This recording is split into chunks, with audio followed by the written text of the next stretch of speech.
अस्सलाम वालेकुम दोस्तों, खालिद सैफुद्दीन आपके साथ 23 जनवरी की कॉल लेकर। और हम सब में पहले अच्छा, आज हम आपसे जो ये बात कर रहे हैं तो उसमें हम कोशिश करते हैं कि ज़रा मिड डे कॉल को भी देख लें कि आज मिड डे कॉल क्या दी गई थी। आज मिड डे कॉल दी गई थी। Mid day basically mid day call क्या होती है? दौरान सेशन मेरे जो अलर्ट और गुफ्तगू है उसको मैं मिड डे कॉल को कहता हूँ। एक स्पेसिफिकली 11-12 बजे से 1 बजे के बीच में अक्सर मैं एक ऑडियो दे देता हूँ ताकि मज़ीद समझ आ जाए। तो आज मैंने एक मिड डे कॉल दी जो रूटीन में वो 11:12 पे ऑडियो की शक्ल में, और उस वक्त एक चार्ट पोस्ट किया और उस चार्ट में मैंने पोजीशन समझाई लोगों को कि क्या हो रहा है, समझने की ज़रूरत है। कहाँ से तेज़ी हो सकती है, कहाँ से नहीं हो सकती, और कहाँ मंदी हो सकती है। उस वक्त जो लो बना था मुझे याद नहीं है, शायद 856 का था, 1,14,856 का। तो वो जो जिसके नीचे डाउन साइड एरो दिखाया हुआ है, तो उसको मैंने कहा था कि बस ये टूटा और फिर मार्केट में बड़ी गिरावट हो सकती है। और हमने अपने 2 लेवल दिखाए थे, एक तो 1,15,000 था और एक उसके ऊपर का लेवल था मेरे ख्याल में 1,15,450 था मेरे ख्याल में, 450-335 का एरिया था कि मार्केट को इसके ऊपर ट्रेड करना होगा, उसके बगैर मार्केट में वो नहीं होगी, मूव नहीं बनेगी। अच्छा जनाब, और फिर हमने देखा बाद में कि मार्केट जो है 1600-1650 पॉइंट तक नीचे भी गई। तो ये हमने उनको ज़रा एक याद दहानी कराई थी। एक तो हमने सुबह सुबह याद दहानी कराई थी ये पॉसिबिलिटीज़ एंड स्ट्रेटजीज़ को दोबारा भेज के, वैसे तो उनको रात मिल जाती है, सुबह दोबारा मैंने 115 को हाईलाइट करके भेजा और 115, 450 और 335 वाले लेवल को। उसके बाद ये चार्ट भेजा, फिर ऑडियो भेजी। तो ये होता है तरीका हमारा मिड डे अपडेट देने का। फिर अगली स्लाइड पे आए तो आप देखोगे रेस्ट डे के नाम से एक स्लाइड है। अच्छा ये क्या है? ये रात कल 12:10 पे मैंने अपने व्हाट्सएप ग्रुप से भेजी, क्योंकि इंडेक्स कॉल तो उस वक्त तक हमारी जा चुकी होती है। तो जब मैं स्क्रिप्ट्स देख रहा था तो मुझे नहीं लगा कि हमें कोई काम वाम करना चाहिए। इंट्राडे में ज़्यादा एक्टिविटी नज़र आ रही थी ना, ज़्यादातर स्टॉक जो हैं परेशान कुन थे। तो हालांकि आप देखो मैपल लीफ ने इतना अच्छा परफॉर्म किया मगर प्रॉफिट टेकिंग में बंद हुआ। तो इसलिए मैंने रात 12:10 पे ये पोस्ट किया रेस्ट डे। और इसकी वजह ये थी कि हम चाहते थे कि गलत ट्रेड करने से बेहतर है, ये मैं बहुत कहता हूँ अक्सर कि गलत ट्रेड करने से बेहतर है कि आदमी ट्रेड ना करे। तो इस नुक्ता नज़र से मैंने ये भेजा और नीचे लिखा हुआ है because rest should be part of the plan. मतलब रेस्ट डे का मतलब ये नहीं है कि मैंने मार्केट छोड़ दी, मैंने काम बंद कर दिया, ऐसा कुछ भी नहीं है। ठीक है, मार्केट की जो पोजीशन है उसके हिसाब से हम स्ट्रेटजी बना लेंगे। अच्छा, आज एक सवाल खड़ा हुआ जब मार्केट नीचे गिरी तो कुछ लोगों ने सवाल किया, हमारे एक सीनियर मेंबर है उन्होंने भी मुझे सलाह दी कि हम लोग तो आपकी बात समझ जाते हैं क्योंकि वो यकीनन इतने सालों से मेरे साथ काम कर रहे हैं। उन्होंने कहा आप अक्सर कुछ बातें आपकी इशारों में होती हैं। अब ये रात 12:10 पे जो मैंने ये बात की थी, हाँ बेशक ये बिल्कुल एक इशारा है जो वाकई वाज़े तौर पे नहीं बताया, मगर पता नहीं क्यों मुझे ऐसा लगता है कि मेरे साथ जो लोग काम कर रहे हैं वो मेरे मिजाज और मेरी कॉल से वाकिफ़ हैं। डेली कॉल में बहुत तफसील से समझाता हूँ, इतनी लंबी लंबी 12, 15, 20 मिनट तक की वीडियो बन जाती है। तो मैं समझता था कि ये काफ़ी है, मगर बहरहाल काफ़ी सारे मेंबर्स ने इख्तलाफ किया और मुझे कहा कि आपको मज़ीद क्लियर बताना चाहिए। तो मैं समझता हूँ कि मिड डे कॉल में काफ़ी फिर मज़ीद भी बता दिया गया, मगर बहरहाल मैं इसको कोशिश करूँगा कि और तफसील से आपको बता सकूँ। अच्छा, अब चलते हैं रैप अप चार्ट की तरफ और आज के सेशन की पोजीशन को देखते हैं। आपके सामने चार्ट है जिसमें आप देख सकते हैं, अभी आपने जो पिछला चार्ट देखा था मिड डे वाला, इसमें वही एरिया हाईलाइटेड है। अगर लेफ्ट साइड के 3 सर्कल देखें तो उस वक्त तो वो 11 बजे थे, तो 11 बजे तक मैं इंडिकेट कर चुका था। ठीक है जी। अच्छा, उसके बाद भी मार्केट एफर्ट करती रही, मगर अगर आप वॉल्यूम देखें तो बहुत ही लिमिटेड वॉल्यूम थे, बहुत ही लिमिटेड वॉल्यूम थे। और फिर वो लिमिटेड वॉल्यूम जो है इसी तरह चलते रहे और उसके बाद मार्केट जो है आप देख सकते हैं कि काफ़ी नीचे आके बंद हुई और वो इतना नीचे आई कि तकरीबन एक जगह पे हमने, जिस तरह मैंने जिक्र किया कि हमने 1600 पॉइंट की गिरावट भी मार्केट में देखी। ठीक है जी। अच्छा जी, अब मैंने इसमें वो लेवल भी इंडिकेट किया हुआ है जो हमने, जिसकी निशानदही मिड डे कॉल में और कल की कॉल में की थी। तो ये बड़ा अहम है इस चीज़ को समझना। अच्छा जी, वॉल्यूम को अगर आप देखें तो मैंने ये ब्लू कलर के उससे हाईलाइट किया है कि एग्जैक्ट चेक करें कि आज के दिन का अचानक और ज़्यादा वॉल्यूम किस जगह पे आया और उस वक्त इंडेक्स क्या कर रहा था। तो जो ये सिनेरियो डेवलप हो रहा है, इससे ये लगता है कि एक मखसूस जगह पे 115-97 के आसपास ऊपर मार्केट में माल बेचा गया है। तो और अगर फिर उससे पहले का वॉल्यूम मैं देखूं तो उससे ऐसा लगता है कि मार्केट कम वॉल्यूम की वजह से 115 के पास बरकरार रही। ठीक है ना, 1,15,000 के पास। और फिर जब वहाँ पर वॉल्यूम आया, और वो वॉल्यूम मोस्ट लाइकली सेलिंग का हो सकता है। ठीक है जी। और उसके बाद फिर जब हम 1,15,000 को तोड़ते हैं तो डाइव डाउन सिचुएशन 1,13,359 की तरफ। तो ये तकरीबन कोई 1600 पॉइंट बन जाते हैं। और अगर मैं टॉप पॉइंट्स कंट्रीब्यूटर्स को देखूं तो Fauji cement, system, Kohat cement, DG Khan, Kohinoor textile, INIL, maple leaf, Faysal bank, Cherat cement और सिनर्जी। ठीक है जी, ये लोग कुछ एफर्ट करते रहे, मगर बहरहाल जो एफर्ट काबिल तारीफ है वो मैं समझता हूँ कि सीमेंट सेक्टर की है। और इस स्लाइडिंग मार्केट में भी उन्होंने बड़ी अच्छी कोशिश की है। और अगर मैं वॉल्यूम्स को देखूं तो मुझे ज़्यादा वॉल्यूम ही नज़र नहीं आते। तीन जो 1 करोड़ क्लब को ज्वाइन जिन्होंने किया, उसमें सीमेंट के 3 स्टॉक हैं, फौजी cement, DG Khan, maple leaf. ठीक है जी। फिर लॉर्ड केमिकल और पाक इलेक्ट्रॉन, ये 2 और थे। तो टोटल 5 स्टॉक थे जो 1 करोड़ क्लब में मुझे नजर आए।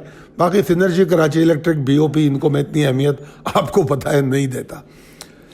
अच्छा जनाब, तो अगर हम आज की जो सेशन पर बात कर रहे हैं तो अगर हम इसको और देखें थोड़ा सा, तो नंबर 1 बात यह कि बावजूद इसके कि जो स्लाइड थी मार्केट में, कुछ स्टॉक एफर्ट करते हुए ज़रूर नज़र आए। ठीक है ना, जिसका हमने तज़किरा कर लिया। और जब वॉल्यूम लो होते हैं तो ये काफ़ी इनडिसीशन और इन्वेस्टर्स के बीच में आ जाता है। उनको समझ नहीं आता यार बेचना है नहीं बेचना है, अभी उड़ जाएगी, अभी गिरेगी नहीं गिरेगी, एक इनडिसाइसिव सिचुएशन रहती है। तो वॉल्यूम एक क्रिटिकल रोल प्ले करते हैं ऐसी मार्केट में। और जब तक के बुल्स या बियर्स का मोमेंटम एग्जॉस्ट ना हो, सही चीज़ समझ नहीं आती। आज की मार्केट में जिस तरह मैंने रेस्ट डे का जिक्र किया, तो कोई स्पेसिफिक टारगेट तो अचीव नहीं हुए आज हमारे, क्योंकि आज हमारा वैसे भी रेस्ट डे था। ठीक है जी। अब चलते हैं जनाब, possibilities and strategies as per technical chart, या तकनीकी चार्ट के मुताबिक इम्कानात और हिकमत अमली। अच्छा जनाब, इसमें जो अगर टेक्निकली देखा जाए तो इसमें कोई दो राय नहीं है। कल जिस तरह बताया गया था कि मार्केट कल की कॉल में भी यही बताया गया था कि मार्केट मंदी प्रदर्शित करती है और मार्केट जो है 1,15,000 के नीचे रहेगी तो नीचे ही रह जाएगी। और ये सब बातें कल बताई गई थी। और इसी तरह हम आज आपको फिर बता रहे हैं, हालांकि आज के वॉल्यूम 6% कल से ज़्यादा है, और कल के वॉल्यूम परसों से अच्छे खासे ज़्यादा थे, 12-17% ज़्यादा थे जहाँ तक मुझे याद आ रहा है। तो वॉल्यूम थोड़े से बड़े हैं, मगर फिर भी इतने नहीं हैं कि मार्केट में कोई बियर्स या बुल्स की एग्जॉस्शन पे पॉइंट कर सके। अगर वो एग्जॉस्शन पे पॉइंट करेंगे तो सही तौर पे डायरेक्शन को प्रेडिक्ट करना आपके लिए आसान हो जाएगा। Anyways, coming back to the technical landscape, वो उसमें ये नज़र आता है कि बियर्स बहुत पॉसिबिलिटी है कि मोस्ट लाइकली कंटिन्यू करेंगे। और 1,13,713-720 का जो लेवल है, इसके नीचे अगर मार्केट कल रहती है तो मार्केट गिरावट ही का शिकार रहेगी। और अगर आज की क्लोजिंग आप देखें तो वो है 1,13,443 की। ठीक है ना, तो यानी कि अगर 200-300 पॉइंट ऊपर भी खुलती है तो कोई बड़ी बात नहीं है। और फिर जिस तरह सपोर्ट लेवल 1,13,237 का दिखाया है, प्रिसाइस लेवल में पहला सपोर्ट, इसके नीचे वो फिर और कंफर्म करेगी। और इसमें मैंने एक लेवल का जिक्र किया है 1,12,620, इसके नीचे मैं बियर्स की एग्रेशन की पॉसिबिलिटी देख रहा हूँ। और मैं 1,14,104 का जो लेवल मैंने इंडिकेट किया है एज अ, इसको मैंने बेसिकली तो ये अगर आप देखें तो ये रेजिस्टेंस है, मगर मैं यहाँ इसको रेड कलर में इसलिए दिखा रहा हूँ ताकि आपको समझने में आसानी रहे कि इसके नीचे नीचे मार्केट में बिल्कुल भी नहीं सोचा जा सकता कि मार्केट ऊपर जाएगी। हालांकि ये तकरीबन बनता है 600-700 पॉइंट बनते हैं, ठीक है ना। अगर आप 1,14,104 तक देखें तो 600-700 पॉइंट बनते हैं, मगर 1,14,104 will work as a very strong resistance, ठीक है ना। बहरहाल coming back to the bearish possibility, तो डिसाइसिव होगा 1,12,620 के नीचे मज़ीद गिरावट होगी और उसके बाद जाहिर बात है। और मैंने एक जगह ये भी लिखा है कि अगर मैं बियर्स के मोमेंटम को गेज करने की कोशिश करूं तो मुझे जो 2 सेशन है आज का और कल का, 3,065 पॉइंट मार्केट नीचे गिरी है। 3,065 पॉइंट परसेंटेज में तो ये कुछ भी नहीं होती, ठीक है ना, क्योंकि अगर आप नोटिस करें तो 1,15,000 में ये पूरा 3% भी नहीं बनेगी 2 दिन में, मगर बहरहाल 2 दिन में 3,065 पॉइंट नीचे गिरी है। तो अगर कोई मुझसे मसल्स की बात करे कि बुल्स के मसल्स कैसे और बियर्स के मसल्स कैसे, तो मैं कह सकता हूं कि भाई बियर्स के मसल्स में ये 3,065 पॉइंट मुझे नज़र आ रहे हैं, तो बियर्स के मसल्स ज़्यादा स्ट्रॉन्ग हैं। तो वो सिचुएशन चार्ट पे इस वक्त है, बड़ी तफसील से समझाने की कोशिश कर रहा हूँ। अच्छा, जो ये मौजूदा करेक्शन है, ये जो करेक्शन चल रही है, ये मज़ीद डाउन साइड की बात कर रही है, ठीक है ना। और मैंने, अगर आपने देखा हो तो जो मिड डे वाली स्लाइड है उसमें मैंने एक डेली चार्ट भी दिखाया था, उस पर मैं बात करना भूल गया था, माफ़ी चाहता हूँ। तो वहाँ चार्ट में मैंने आपको 17 सेशन दिखाए। तो बेसिकली ये 17 सेशन में हम करेक्ट ही तो कर रहे हैं मार्केट को, और कर क्या रहे हैं। अगर आप ये 17 सेशन देखें तो मार्केट एक साइडवेज मूव में, क्योंकि मार्केट एक मूव आई, फिर एक करेक्शन ली, करेक्शन लेके फिर ऊपर आई, नया हाई बनाया। अगर आप नोटिस करें, पूरे चार्ट को देखें तो मार्केट एक हाई बना के करेक्ट करती है 3 मंदी के सेशन के साथ, फिर बड़ी तेज़ी से एक जंप लेती है और फिर नया हाई बनाती है। और नया हाई जब बनता है उसके बाद से कोई 12-15 सेशन ऐसे हैं जिसमें मार्केट जो है किसी डिसाइसिव मोड में नहीं आई। वो एरिया मैंने दिखाने की कोशिश की है। तो मार्केट, तो ये जो एरिया है ये खुद एक करेक्शन की एक वेव है कि इस करेक्शन की रेंज में मार्केट चलती रही। तो अब अगर ये 1,12,000 को तोड़ती है तो बेसिकली ये करेक्शन के दूसरे फेज में दाखिल हो जाती है, ठीक है ना। और ये परेशान कौन हो जाएगा, क्योंकि जितना मार्केट नीचे जाएगी उतना रिकवरी में इसको एफर्ट करनी पड़ेंगी, ठीक है। तो 1,12,620 को बहुत एहतियात से समझिएगा। अच्छा जी, एट प्रेजेंट मौजूदा सूरत हाल में मार्केट, मुझे बुल मार्केट तो नज़र बिल्कुल भी नहीं आती। इंडेक्स में अगर प्रेशर की बात करें तो ये 1,15,000 का जो लेवल है, 1,15,000 और 1,14,895 का जो एरिया है, इसके नीचे नीचे मार्केट पे बुल्स की जो एफर्ट्स हैं उनको सीरियसली नहीं लेना चाहिए, बल्कि ऑफलोडिंग के लिए इस्तेमाल करना चाहिए, शॉर्ट ऑन स्ट्रेंथ के लिए इस्तेमाल करना चाहिए। ये जो मैं, अच्छा आज एक और सवाल भी हुआ था कि शॉर्ट की बात करें, तो यार जैसे एक मिसाल देता हूँ, आज बीच में आप लोगों से बात हो रही थी तो आप लोगों ने मारी के बारे में पूछा, तो मैंने क्या कहा, मैंने यही कहा ना कि मारी को 612 के पास से एक्यूमुलेट करना शुरू करो, और फिर मारी पे तो लॉक ही लग गया। उस वक्त तो मारी 640-50 पे था मेरे ख्याल में, 12-13 रुपये माइनस था, मुझे याद नहीं है।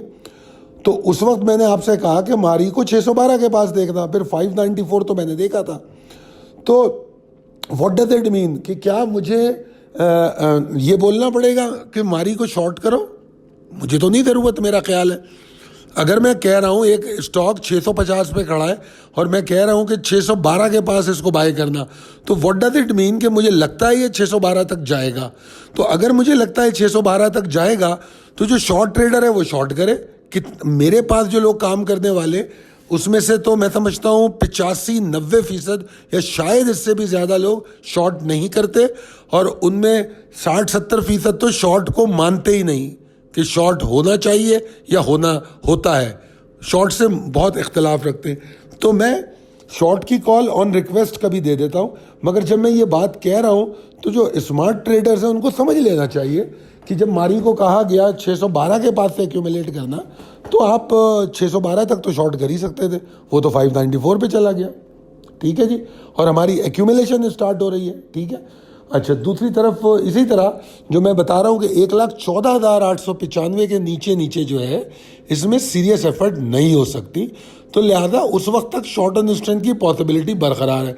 और अगर बुल्स को वापस रिंग में आना है तो एक एरिया है 1,15,000 से लेकर 1,15,240, इस एरिया के ऊपर क्लोजिंगें देनी पड़ेंगी, रुकना पड़ेगा, सस्टेन करना पड़ेगा, कंसिस्टेंसी दिखानी पड़ेगी, then we can expect bulls come back. आगे चलते हैं। अच्छा, आपके सवालात और उनके जवाबात। एक सवाल ये है कि as you agree that difference of 50 और 100 points don't matter in this very large index level.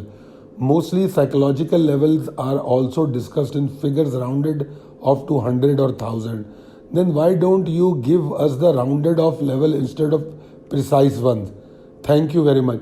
Sir एक तो बड़ा मसला ये है कि आज मेरी अपने एक बड़े अच्छे दोस्त से बात हो रही थी, उनको भी मैं ये बता रहा था कि हमारा इंटेलेक्ट लेवल जो है ना पाकिस्तानियों का, इंटेलेक्ट लेवल और आईक्यू लेवल जो है ना बहुत हाई है, माशाल्लाह बहुत हाई है। वो कंपैरिजन कर रहे थे कि वेस्ट और पाकिस्तान के हवाले से, तो मैंने उन्होंने कहा कि वेस्ट का तो इंटेलेक्ट लेवल बहुत हाई है और आईक्यू लेवल बहुत हाई है, तो मैंने इख्तलाफ किया, मैंने कहा नहीं हमारा ज़्यादा हाई है, मगर उसके बावजूद तरक्की वो करेंगे, जीतेंगे वो। उसकी वजह ये है कि इंटेलेक्ट और आईक्यू के साथ डिसिप्लिन एक चीज़ होती है, तो डिसिप्लिन में हम ज़ीरो हैं और वो डिसिप्लिन में पूरे हैं। तो मतलब ये है कि चंद लोग अगर मतलब कोई सिस्टम बनाते हैं तो बाकी सारे लोग डिसिप्लिन में रह के उसको फॉलो करते हैं।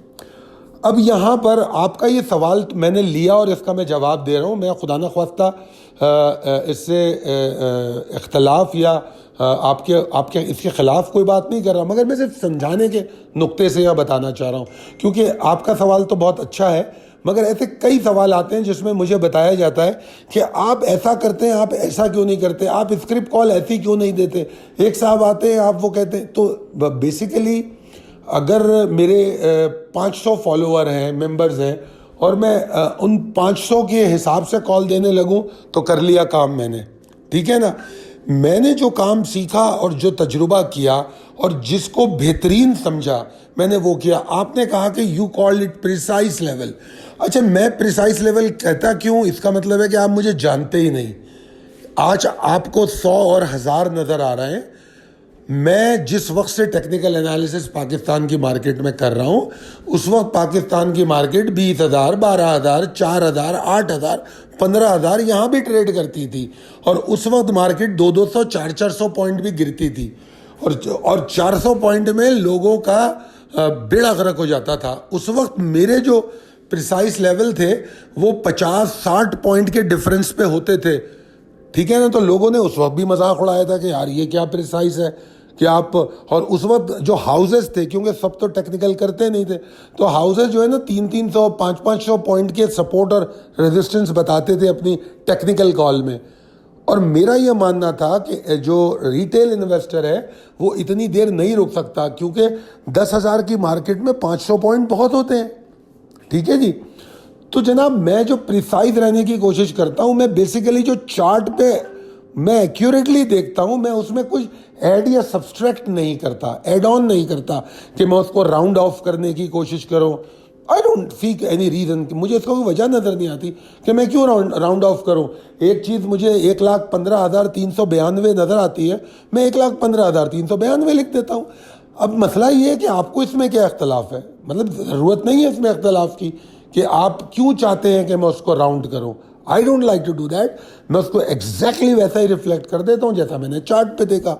ठीक है ना, हाँ उसके बावजूद भी वो 392 एक्यूरेट नहीं हो सकता। अगर मैंने लिखा कि रेजिस्टेंस 1,15,392 पे है, तो वो 392 के बजाय हो सकता है 410 का हाई बना दे, तो ये भी हो सकता है। मगर बहरहाल ये मेरा तरीका है और मैं ऐसा ही जारी रखूँगा, क्योंकि मुझे ऐसा लगता है कि मेरा काम है जो चार्ट पे दिख रहा है वो आपसे शेयर कर लूँ, आपको बता दूँ, और उसमें जो स्ट्रेटेजी मुझे समझ में आए वो मैं आपको बता दूँ, इसलिए मैं उसको कहता हूँ। और लफ्ज़ प्रिसाइज जो मैं यूज़ करता हूँ वो मैं इसलिए यूज़ करता हूँ, जो मैंने आपको माजी बता दिया, माजी में मैं एक तो लेवल्स मेरे बहुत करीब करीब होते थे, अभी भी करीब करीब है, और दूसरी बात यह है कि मैं सपोर्ट एंड रेजिस्टेंस की जो टर्म है उस टर्म को चेंज करना चाहता था। क्यों?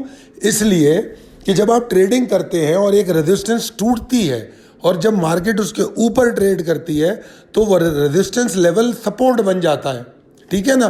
तो अगर मैं रेजिस्टेंस को रेजिस्टेंस कह दूं और बाद में वो सपोर्ट बन जाए तो कोई मेरा सुनने वाला या मुझे फॉलो करने वाला कंफ्यूज ना हो कि यार ये रेजिस्टेंस कैसे बन गई, ये तो सपोर्ट थी, या ये सपोर्ट कैसे बन गई। जैसे आज की कॉल में हम कह रहे हैं 1,14,104 की बात कर रहे हैं। अब आप याद कीजिए पिछले 2-3 कॉलों में हम इसको कहते रहे कि ये सपोर्ट बड़ी अहम है, ये सपोर्ट बड़ी अहम है। आज की कॉल में मैं कह रहा हूँ कि ये रेजिस्टेंस है 1,14,104, और मार्केट इसके नीचे नीचे जब तक है मार्केट में वो रहेगी। तो ये तब्दीली आई ना कि रेजिस्टेंस सपोर्ट भी बन सकती है, सपोर्ट रेजिस्टेंस भी बन सकती है। तो कन्फ्यूजन से बचाने के लिए मैंने उनको सबको प्रिसाइज लेवल कहा, और मैंने जो प्राइस और सपोर्ट एंड रेजिस्टेंस की डेफिनेशन क्या है, anything above the price value is, मतलब any level above the price value is a resistance और any level below the price value is support. तो मैंने उनको प्रिसाइज लेवल कह दिया, और जो प्राइस वैल्यू के ऊपर है उनको ग्रीन कलर कर दिया, और जो प्राइस लेवल के नीचे उनको रेड कलर कर दिया। मतलब मैंने आसानी, ताकि ये इम्प्रिंट हो जाए आपके दिमाग में, तो इस तरीके से मैंने, और ये आज से नहीं 15 साल हो गए मुझे इसको इसी तरह करते हुए। तो अल्लाह का शुक्र है, लोगों को तो ये छपे हुए हैं दिमागों में। अच्छा, दूसरा एक सवाल था, advise in case of swing trading, one should exit or not when index 100 index stop loss hit but scrip stop loss is still not. Obviously, देखिए होता क्या है कि स्विंग ट्रेड में हो, इंट्राडे में हो, किसी भी ट्रेड में हो, ये इंडेक्स के स्टॉप लॉस के हिट होते ही भागना नहीं है। इंडेक्स का स्टॉप लॉस मैं अपनी एटलीस्ट कोई 50 वीडियोस में बता चुका हूं कि it work as a alarm bell, कि भाई जो रुझान है मार्केट का, रुझान में तब्दीली आ रही है। अब आपके केस में फर्ज करो मेरा स्टॉप लॉस 14 रुपये 20 पैसे पे है और स्टॉक ट्रेड कर रहा है 14 रुपये 60-70 पैसे पे, ठीक है ना। इंडेक्स का स्टॉप लॉस हिट हो गया, ठीक है जी, तो मेरा स्टॉक तो अभी भी पॉजिटिवली ट्रेड कर रहा है, जैसे मैपल लीफ कर रहा था। मैपल लीफ की मिसाल ले लें तो उसमें क्या हुआ कि अगर इंडेक्स की गिरावट को देख के मैं मैपल लीफ के स्टॉप लॉस को और ज़्यादा ट्रेल करता, स्ट्रिक्टली ट्रेल करता, तो क्या होता, मैं मैपल लीफ से बाहर भी निकलता, उसको बाय बैक भी करता। तो अगर इंडेक्स का स्टॉप लॉस हिट हो गया है तो अपने स्टॉप लॉस को और ऊपर लेके जाएं, ताकि आप एग्जिट भी करें, नंबर 1, मगर स्टॉप लॉस के साथ। सिर्फ इंडेक्स हिट होने पे मत निकल जाएं, वहां जाके री एनालाइज करें सिचुएशन को। तो इंडेक्स का stop loss is just alarm bell, ठीक है। अच्छा, ये हमारे जूम सेशन की वो है, जिनको रजिस्टर होना है हो जाएं। जब तक जूम सेशन के लोग पूरे नहीं होते हम जूम सेशन की डेट अनाउंस नहीं करेंगे। और काफ़ी लोगों ने रजिस्टर कराया है अपने आप को, क्योंकि मैं बार बार टाइम निकालना मुश्किल होता है, तो इसलिए। एनीवेज, आगे चलें। यूट्यूब के नाजरीन के लिए जो सर्विस पेश की है वो हाजिर है, मगर बहरहाल आज जो स्टॉक जिसकी हम बात करने जा रहे हैं वो स्टॉक ऐसा नहीं है कि जो हमने मतलब हमारी रिकमेंडेशन नहीं है, बल्कि हमारे एक व्यूवर हैं जिन्होंने ये स्टॉक हमसे रिक्वेस्ट किया, हम उस पर अपडेट दे रहे हैं, और ये है एसगार्ड 9 ANL। देखिए, स्टॉक रिक्वेस्ट हुआ है, मगर इसकी जो चार्ट पे पोजीशन है बदकिस्मती से वो ज़्यादा अच्छी नहीं है। मैं बुल्स के लिए इसमें ज़्यादा कुछ नहीं देख रहा, और मैं समझता हूँ कि सेलिंग प्रेशर इसमें मौजूद रहेगा अगर ये 8 रुपये 2 पैसे के नीचे ट्रेड कर रहा है। अब यहाँ फिर मसला आ जाएगा प्रिसाइज का कि मैंने राउंड ऑफ क्यों नहीं किया भाई, मुझे 8 रुपये 2 पैसे नज़र आ रहा है, मैंने 2 पैसे किया। मेरी ट्रेंड लाइन जहाँ पे मुझे सिग्नल दे रही है, मैं उसको वहाँ कर रहा हूँ।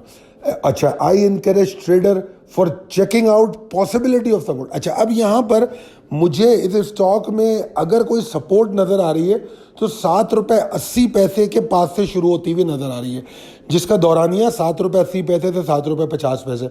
तो अगर यहाँ मुझे अच्छी सपोर्ट और नज़र आई तो मैं बाइंग का सोचूंगा।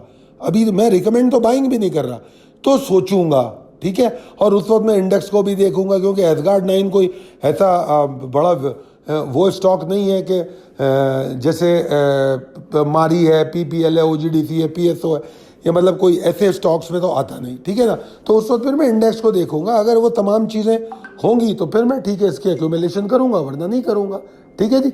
तो ये सूरत हाल है। और इसमें अगर यहाँ से मैं देखूं कि बुल्स की कैफियत कहाँ बेहतर हो सकती है, तो वो कम से कम 8.20 के नीचे जब तक ट्रेड कर रहा है, जब तक तो नहीं हो सकती, ठीक है जी। हाँ, 8.20 के ऊपर ट्रेड करे तो शायद कुछ बेहतरी आए, और ज़्यादा अच्छी बात है कि ये 8.60 के ऊपर ट्रेड करे, तब जाके इसके अंदर कुछ एक्साइटमेंट, वॉल्यूम, ये तमाम चीज़ें देखने को मिल सकती है। तो जनाब, ये था आज का स्टॉक ANL। और थंबनेल में मैं ANL का जिक्र नहीं करूंगा, क्योंकि मैं बेसिकली मेरी रिकमेंडेशन नहीं है। थंबनेल में हम जिससे मारी, मैपली, जिनको हमने डिस्कस किया है, समझने की कोशिश की है, उस पर बात करूंगा। बहरहाल, बहुत शुक्रिया मेरी वीडियो देखने का। अगर आपको लगता है हमारी वीडियो किसी मददगार साबित होती है तो अपने दोस्त अहबाब में ज़रूर शेयर कीजिए, अपने आसपास, अपने नेटवर्क में, व्हाट्सएप ग्रुप्स में। और अगर आप ट्रेड करते हैं इंटरनेशनल मार्केट में, कमोडिटीज़, फॉरेक्स, क्रिप्टो या पाकिस्तान स्टॉक एक्सचेंज, तो हमारा नंबर मौजूद है 0345 619 0443। Thank you.